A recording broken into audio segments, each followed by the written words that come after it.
Hey everyone, welcome back to the channel. Today we're diving into the world of herbs. Did you know that some herbs actually won't grow properly unless you trim them? It's true. Giving your herbs a little haircut can make a world of difference.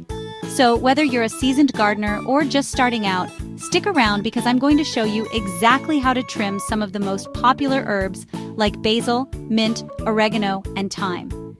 You'll be amazed at the difference a little trim can make. Let's start with basil, the king of Italian cuisine. If you don't trim it regularly, it will grow tall and leggy, almost like it's reaching for the sky. But we don't want that. We want nice, full, bushy basil plants that are bursting with flavor. The secret is to pinch. Yes, you heard me right. Use your fingers or a pair of clean scissors to pinch off the top set of leaves right above a node. When you pinch off those top leaves, you're essentially telling the basil plant, "Hey, don't grow taller, grow bushier." The plant will then sprout 2 new branches from the node where you pinched, creating a fuller, bushier plant. Pinch back your basil plant regularly, every couple of weeks or so, and you'll be rewarded with an abundance of fragrant basil leaves to use in all your favorite recipes. So get pinching, and let's move on to our next herb. Next up, we have mint, the herb that's known for its refreshing flavor and its ability to take over your entire garden. Mint is what we call a runner, which means it spreads quickly underground and can become quite invasive if you let it. But don't worry, we can tame this wild child with a little bit of trimming. Trimming mint not only helps to control its growth, but also encourages it to produce more of those delicious leaves we all love.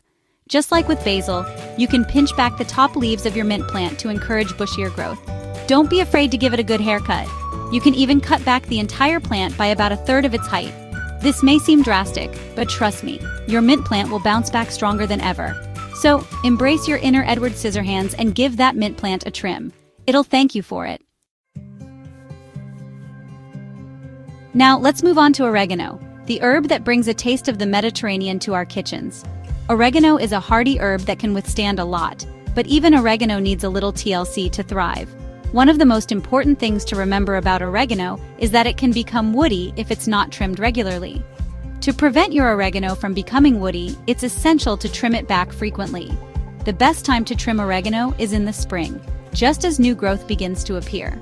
When trimming oregano, cut back the stems by about 1/3 to 1/2, making sure to cut above a set of leaves. This will encourage the plant to branch out and produce more of those delicious, flavorful leaves. So, the more you trim, the tastier your oregano will be. Last but not least, let's talk about thyme, the herb with tiny leaves and big flavor. Thyme, like oregano, can also become woody if it's not trimmed regularly.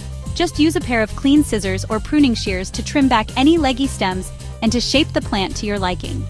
Aim to trim back about 1/3 of the plant's growth in the spring, and then again after it's finished flowering.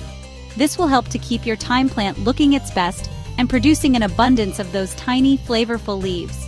Just imagine all the delicious dishes you can make with your freshly harvested thyme.